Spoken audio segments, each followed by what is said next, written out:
Have you ever felt haunted by something that isn't real, yet holds the power to control your life, day after day? It could be a vague anxiety about the future, guilt over a past mistake, or simply an invisible fear that makes you hesitate before new opportunities. It's like a shadow that clings to you, even though you know it's just an illusion. Today, I want to take you to a faraway place, in an ancient village, where an allegory has existed for generations.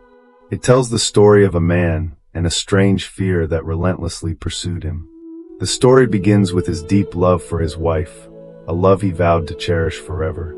But then, when his beloved wife fell gravely ill on her deathbed, she clutched his hand and whispered a promise that would later become the source of the greatest haunting of his life. This story will reveal a powerful truth about where our deepest fears truly reside. Sometimes we search for the cause outside of ourselves, but as you're about to see, the answer often lies deep within our own minds.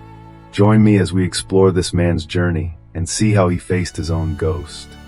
When the ghost of his deceased wife began to haunt the man in the story, recounting every intimate detail of his new life, from casual conversations with his fiancée, to the meals they shared, and even their whispered words, he lived in utter terror. He couldn't comprehend how the ghost knew everything so precisely. He lost sleep, lost his peace of mind, and his life was completely turned upside down.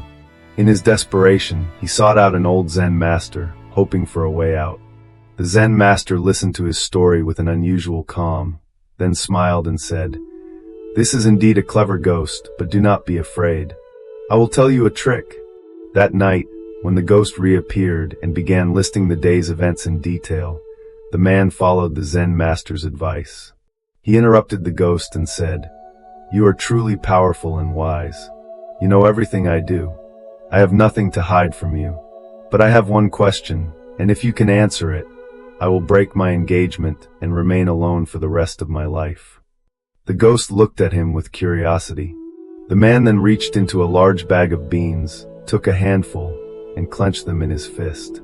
"Tell me," he said, "exactly how many beans am I holding in my hand?" The ghost stared at his hand. Its expression changed. It looked confused. It said nothing. And then, in that very moment, it vanished and never returned. This story teaches us a profound lesson about fear and the human mind. The ghost was not an entity from another realm. It was a reflection of the man's own guilt, inner conflict, and the emotional burden of an unfulfilled promise. In our real lives, too, many of our biggest fears are not caused by outside forces. They come from our own thoughts, regrets, and emotions that we carry within us. They are our own inner ghosts. For example, the fear of failing at work might not stem from a difficult project, but from a deep-seated belief of not being good enough. Or financial anxiety might not be due to an account balance, but an obsession over a past financial mistake. These inner ghosts grow stronger the more we procrastinate or overthink them. We unknowingly fuel them with our attention and anxiety. So how do we deal with these ghosts when they seem to know everything about us, every secret, every fear? That's when the Zen master's lesson becomes invaluable.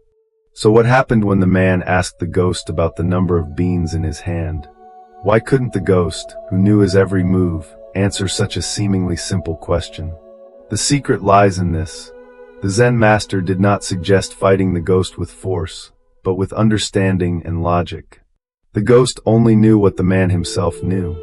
It was a reflection of the thoughts, fears, and guilt that already existed in his mind.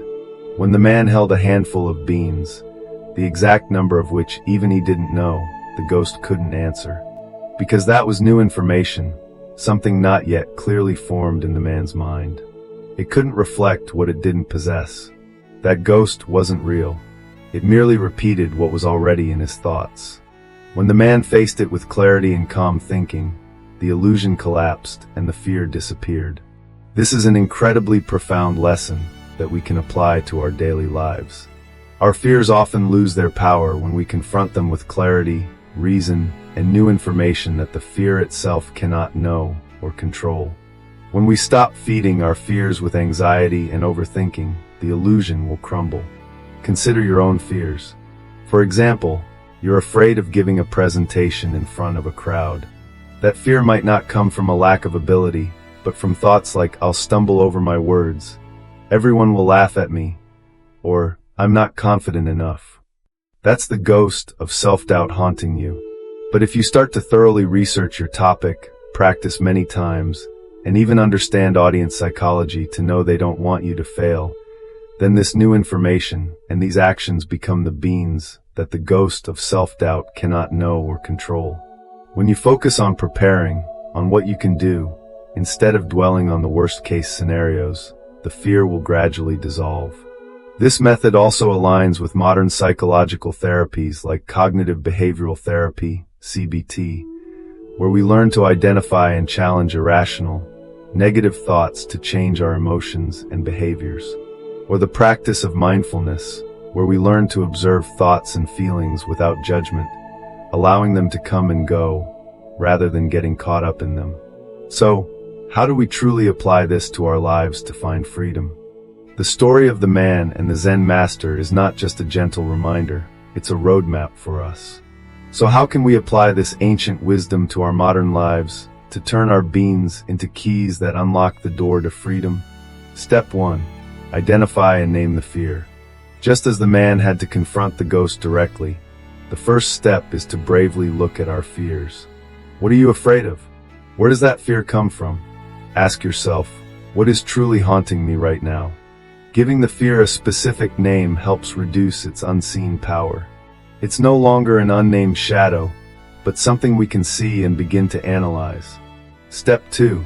Challenge the fear with logic and new information. This is your handful of beans.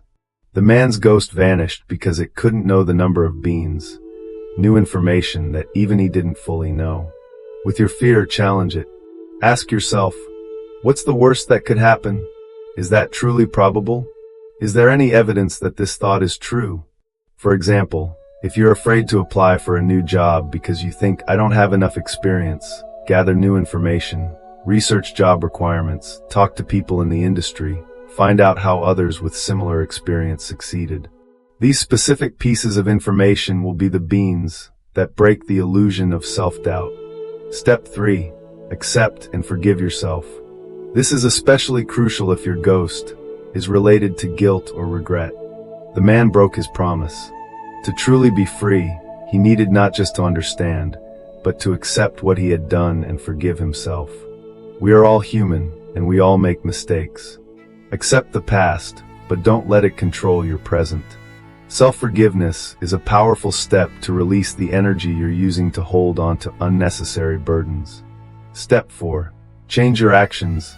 Act despite the fear. Fear often leads us to procrastinate and avoid action. But sometimes the best way to defeat a ghost is to act as if it doesn't exist. Start with the smallest steps. If you're afraid of public speaking, begin by speaking up in a small group. If you're afraid to start a business, begin by researching the market or creating a business plan. Each small action is a bean you place in your hand, and it will gradually make the ghost of hesitation disappear. A big mistake we often make is trying to fight or suppress fear with force. But as the Zen master taught, that's not the way. The most effective way is to understand it, and in that understanding we find freedom. Ultimately, the story of the man and the ghost has taught us a self-evident yet often forgotten truth. Many of our troubles are not as real or powerful as they seem.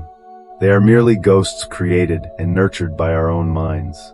When we stop feeding our fears with constant attention and anxiety, and instead face them directly with awareness, logic, and self-compassion, they often lose all their power. It's not about fighting what scares us, but about understanding it. And it's in that understanding that we find true freedom. Remember, you are the one holding the beans in your hand. You have the power to make your own ghosts vanish. Begin your journey today. Identify a small ghost that is haunting you and try facing it with clarity. You will be amazed by the power you can find within yourself. The story of the man and the ghost has revealed a profound truth. Many of the fears and burdens in our lives don't truly exist in the outside world, but are created and nurtured within our own minds. We've explored together how these inner ghosts, whether it's guilt, anxiety about the future, or regret about the past, can all be released when we confront them with clarity, reason, and new information. The Zen master's lesson isn't just a trick. It's a reminder of the power dormant within your own mind. You have the ability to recognize illusions, to accept and forgive yourself, and to walk the path of peace and freedom. Remember, understanding your fear is the key to finding liberation. On the journey of Buddha's pathway, we will continue to explore ancient wisdoms, profound lessons to help you find inner peace. If this story resonated with you, or if you're carrying an inner ghost that you wish to release, please share your thoughts in the comments below. And don't forget to subscribe to Buddha's Pathway and turn on notifications, because in our next video, we'll dive into a simple yet incredibly effective meditation technique that can help you clear away negative thoughts and find immediate calm. You definitely don't want to miss it.